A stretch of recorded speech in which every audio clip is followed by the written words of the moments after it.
I'll come to the specifics in a moment of what a Donald Trump presidency then really means for India and the world with a special panel. But just to tell you what happened on this incredible day in the United States, let's take a look at our magic screen. And this is what happened.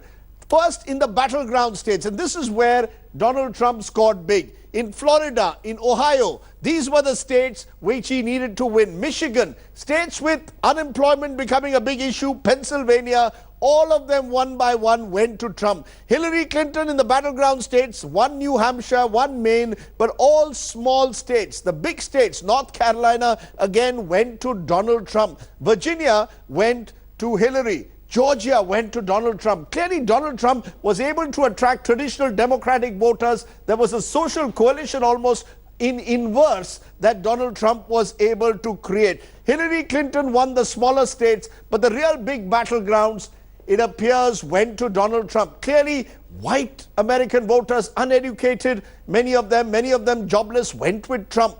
Clearly also, Hillary Clinton had a dislike factor, and the fear of a Trump presidency was not as sharp as the dislike of Hillary Clinton. At the end of the day, the final margin was 289 to 218, but red swept the Midwest and the South and the key battleground states. Hillary was restricted to traditional Democratic strongholds like in California, like in New York, but in large parts of the country, clearly Americans feeling that their quality of living had not drastically improved, they needed change. Trump became the agent of change. Trump took on the establishment of Hillary Clinton. Let's go first to Smita Sharma, who's been standing by in New York with us at the moment. Smita, it's been a long night, a night that America perhaps had never imagined they would experience. What has it now sunk in that Donald Trump has trumped Hillary Clinton, upset all the poll pundits? Is it sinking in America?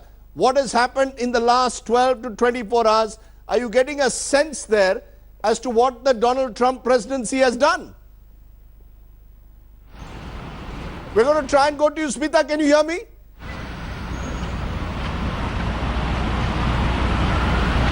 We'll try and go to Smita later in the show.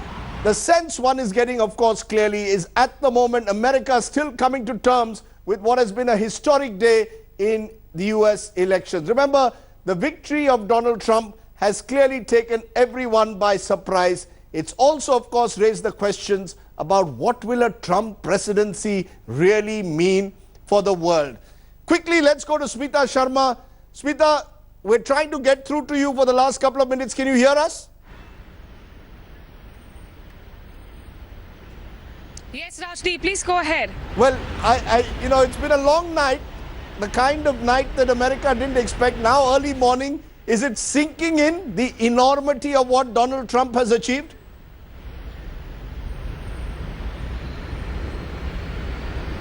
It will take some time, Rajdeep, on either sides, of course, from the camp that has been supporting Donald Trump in this entire campaign process. Because remember, it's not just about the Democratic detractors. It's also about the Republican Party itself, which at one stage saw literally falling off the helms because of Donald Trump's controversial statements. Last night also, while I was in the Hilton and talking to people who were coming out of his speech, they did seem to be sending out the message that for Donald Trump, it would be important to take everybody together. This morning, Rajdeep, as I can go through, in fact, the headlines that I see, Washington Post says that Trump win promises to reshape the political landscape. New York Times, of course, which did endorse Donald Trump in such a big way, they are saying that this is a big upsetter and an outsider. Shocking upset as outsider harnesses voters' discontent. So this is the morning, of course, when it's raining here, it's cold and damp. New Yorkers might just wake up a little late than they do, but it will take some time for this entire thing to sink in and to get processed, both by the Republicans, Democrats, and the voters themselves, Rajdeep. Okay, we'll come back to you, Smita. Clearly, Washington Post and New York Times, like so many others, now have egg on their face because these were newspapers, or at least their polls, which were suggesting that Hillary Clinton was through. What exactly happened again? Let's take a look at exactly how the day unfolded in America today. No one expected this to happen. Donald Trump, 45th President of the United States of America.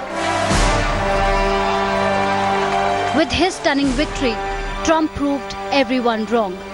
From pollsters to rebellion within his own Republican camp, the odds were stacked against the billionaire businessman. Still a lot of loud cheers, as people keep coming down. If I can try and move in a little bit. As people come down, there are a lot of slogans being raised, flags being waved. How excited are you? We did it! I cannot believe it. We did it. Make America great again. We finally did it. What a long Donald road Trump, it was. we love you!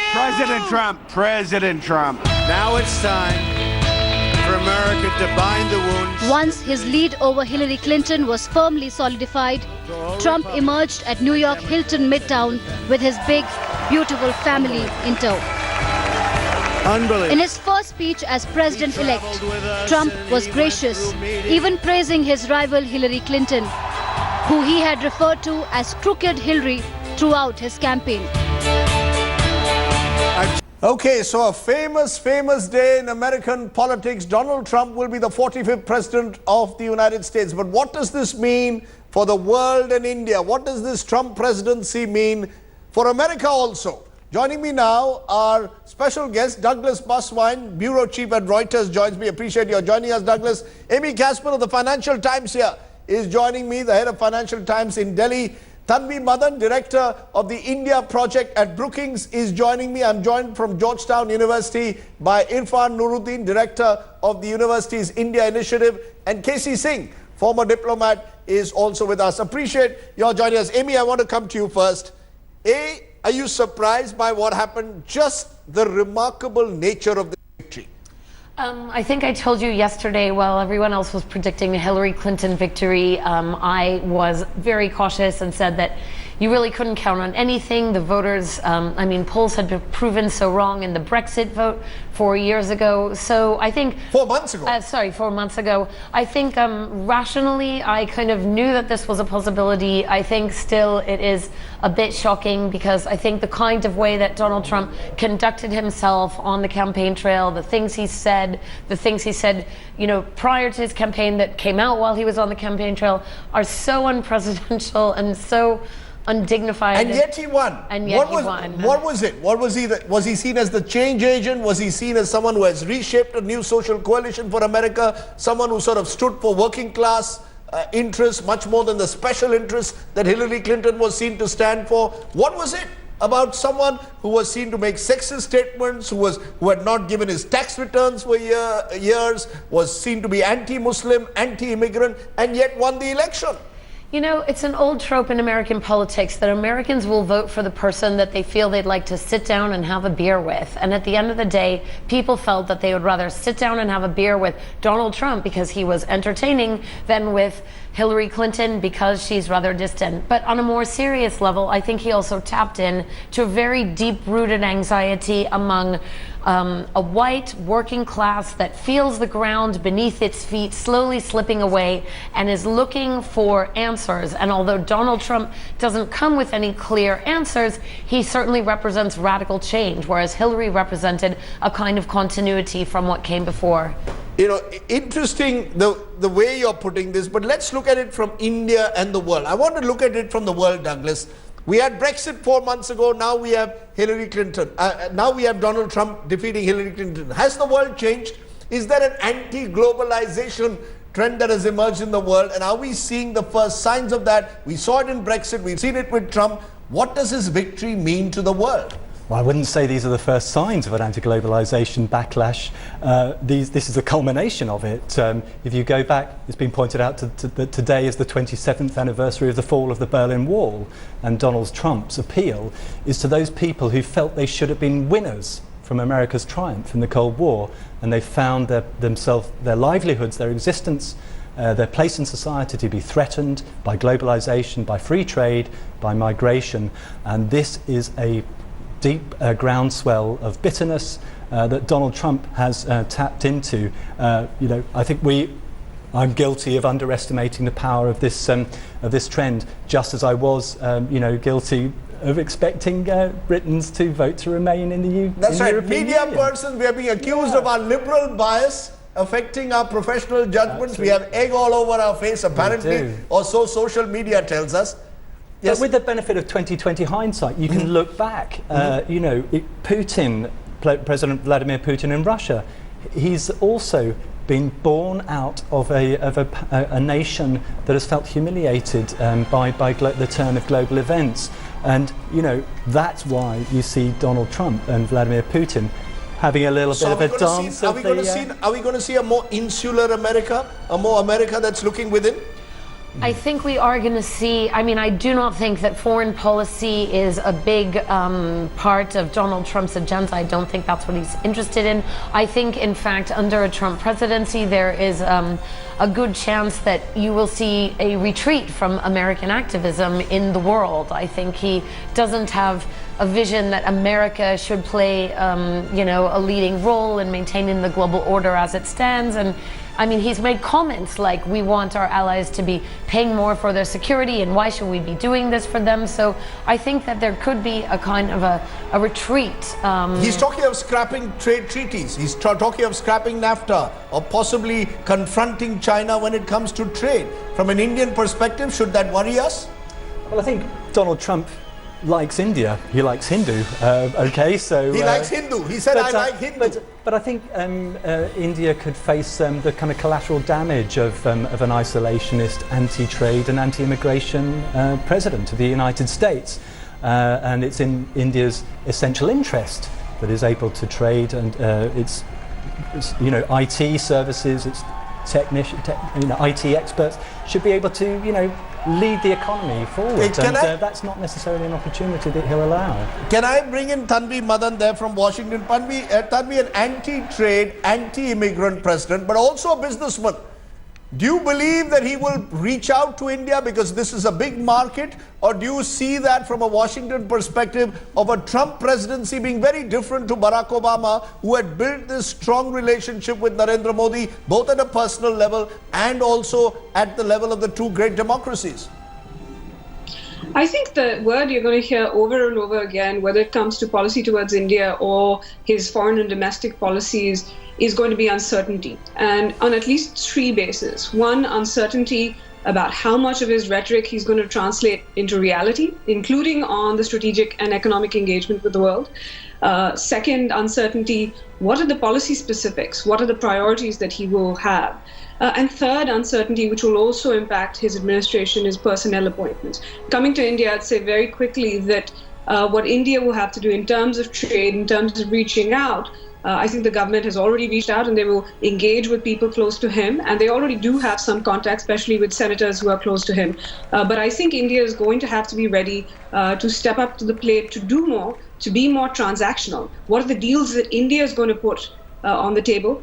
Be ready for a more constrained atmosphere in terms of immigration, but also reach out to him and I guess charm him, since he does seem to be attracted to that sort of approach from countries. I will say I think this has implications for US policy in Asia potentially.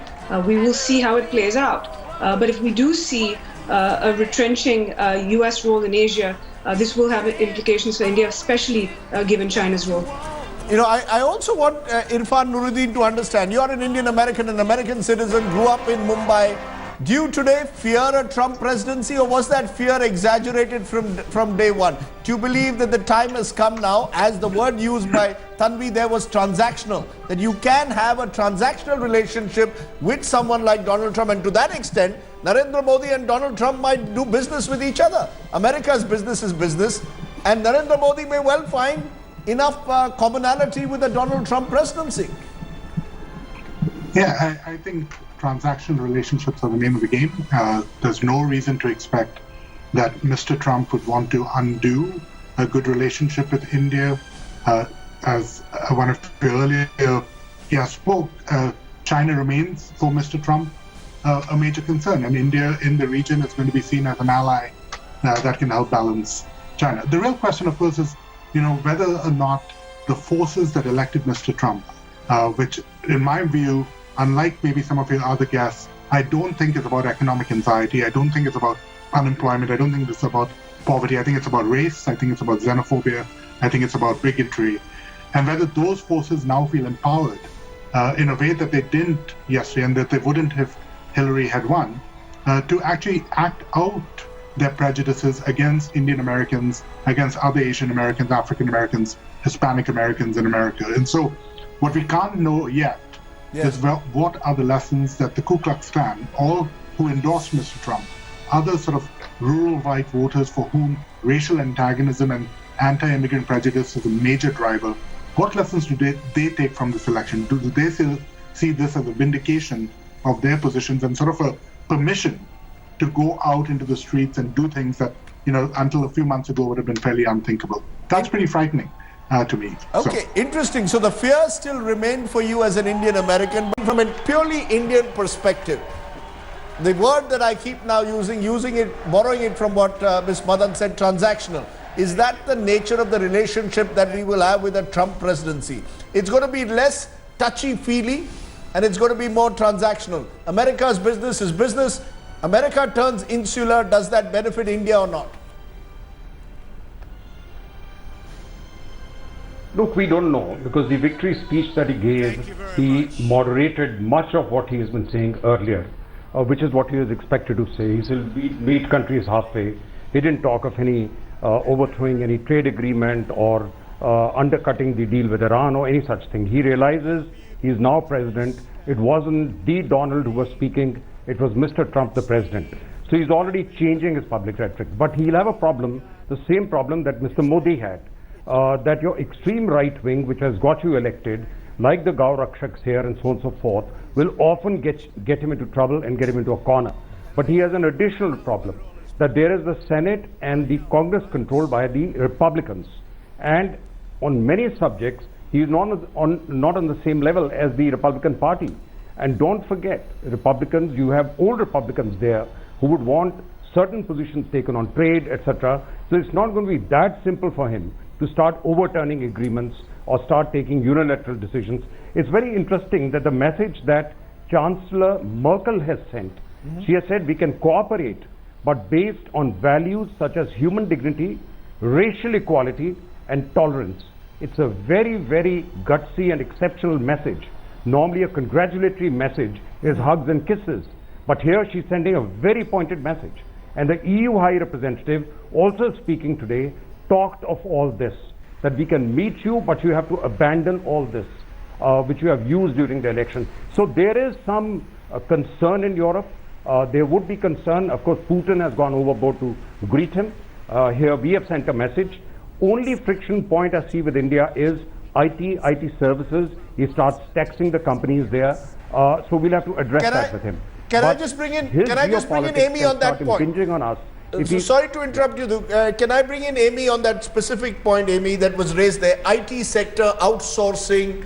Will it be problematic for Indians wanting to go to the United States? Do you see walls coming up? Or is it the fact that Indian immigrants will be seen very different to Latino immigrants, those coming in from Mexico? Indian immigrants will be more welcomed by a Trump presidency than he would when it comes to Hispanics.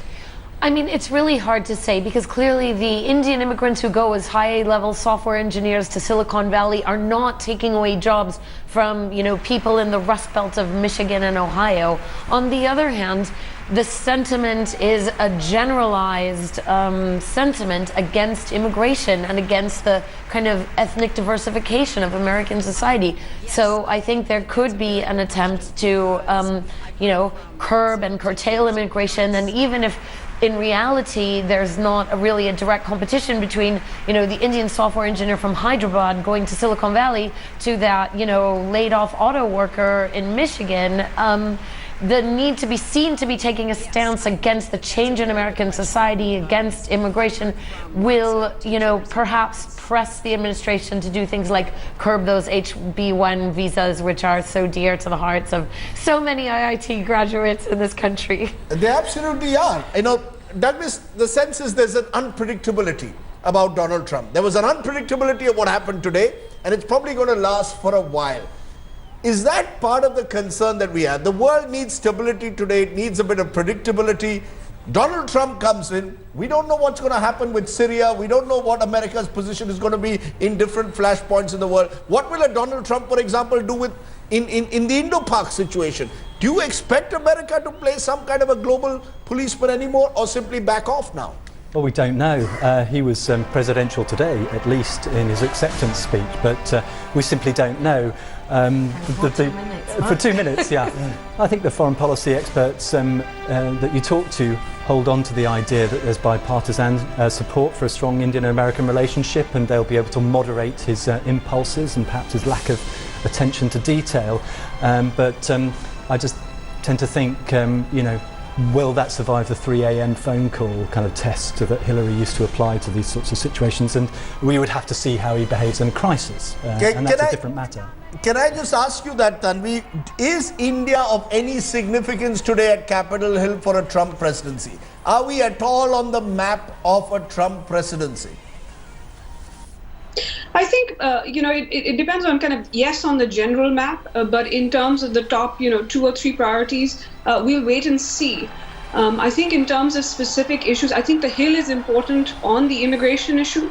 A senator very close to Donald Trump, who's being talked about as a potential cabinet appointment, Senator Jeff Sessions, has been one of the people leading the charge against not just H-1Bs, but also work visas after student visas, kind of on the British lines, to restrict those. But I think generally, I think it will depend on the larger role seen in terms of how, for example, China is seen in Asia. If China is seen as a strategic concern, then yes, India will have a role. If, on the other hand, he does what he has said rhetorically, which is on the strategic side at least, leave Asia to China and other countries to worry about, then I think you'll see, as I said, a more transactional relationship. As for India-Pakistan, he declined to take sides recently. I think on the specific issue of counterterrorism, what will be interesting to see is whether he takes the Modi government's approach, which is to place terrorist attacks against India in the broader context of global terrorism and the fight against that, or he actually looks very much more specifically in terms of US interests and attack against US interests, particularly in the case of ISIL. Do you think at a personal level, Irfan Nuruddin, that Donald Trump and Narendra Modi will strike a good chemistry? I know it's too early to suggest that at this moment, but the kind of people that they are, there is a similarity to their personalities. Now, we don't know whether opposites attract, or people who have similar personalities can also attract at times. Do you see a relationship being built between Donald Trump and Narendra Modi of the kind we saw between Mr. Modi and Mr. Obama? Well, I mean, given how much I've been wrong about this election over the last couple of weeks, I hesitate to make any more predictions. But look, Rajiv, I think they should get along famously. You know, they're both very comfortable with assertive nationalisms on behalf of their people. I think they both have a sense of destiny and a sense of their role in history, much like Mr. Obama did as well, that I think allows them to recognize in each other equal. The fact that, you know, Mr. Trump seems to be able to get along fine with someone like Mr. Putin, right, and that he doesn't seem intimidated by, he feels like he can talk to them, I think bodes well for Mr. Modi's willingness and ability to build a similar relationship with Mr. Trump. The real question is the rest of the team. As Tanvi said, you know, there's a lot of appointments that have to be made. Who will be a Secretary of State? Who will he put in charge of the Department of Commerce? And who will run the Department of Defense? I mean, India has made a great deal of advance in its defense relationships at a strategic level with the United States. I mean, that in some sense goes beyond the Modi-Trump relationship and really depends on the people and forces that Trump puts in charge. Okay, we're going to leave it there. We're going to leave it there. Clearly, the jury's still out as to how the Trump presidency will deal with India.